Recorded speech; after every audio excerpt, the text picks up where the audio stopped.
একসময় এক সবুজ বনে একটি চালাক খরগোশ এবং একটি দয়ালু হাঁস বাস করত। তারা ভালো বন্ধু ছিল এবং প্রায়ই ঝকঝকে ঝর্ণার ধারে একসাথে খেলত। একদিন রৌদ্রোজ্জ্বল বিকেলে হাঁসটি যখন শান্তিতে জলে সাঁতার কাটছিল, তখন ঝোপের আড়াল থেকে একটি চালাক শিয়াল তাকে দেখতে পেল। ক্ষুধার্ত এবং খাবারের জন্য আগ্রহী শিয়ালটি চুপি চুপি কাছে আসতে শুরু করল। খরগোশ, যেটি কাছের কিছু ঘাস খাচ্ছিল, সেই শিয়ালের গতিবিধি লক্ষ্য করল। বিপদ বুঝতে পেরে খরগোশটি দ্রুত হাঁসটিকে বাঁচানোর পরিকল্পনা ভাবল। খরগোশটি শিয়ালের কাছে লাফিয়ে উঠে জোরে বলল, ওহ, মিস্টার ফক্স!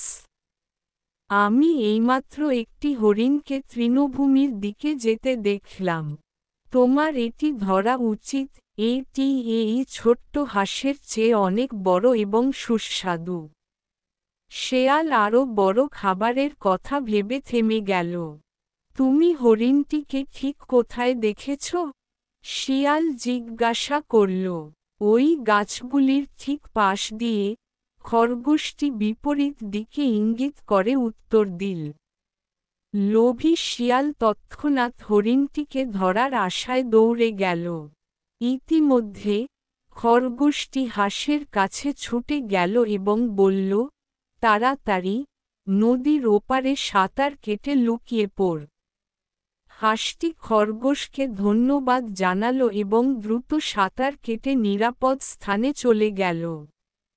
সেই দিন থেকে হাঁস এবং খরগোশ আরও ঘনিষ্ঠ বন্ধু হয়ে উঠল, সর্বদা একে অপরের খোঁজ করত। আর শিয়ালের ক্ষেত্রে, সে কখনো হরিণটিকে খুঁজে পেল না এবং তার পরিবর্তে কিছু বেরি নিয়েই সন্তুষ্ট থাকতে হয়েছিল।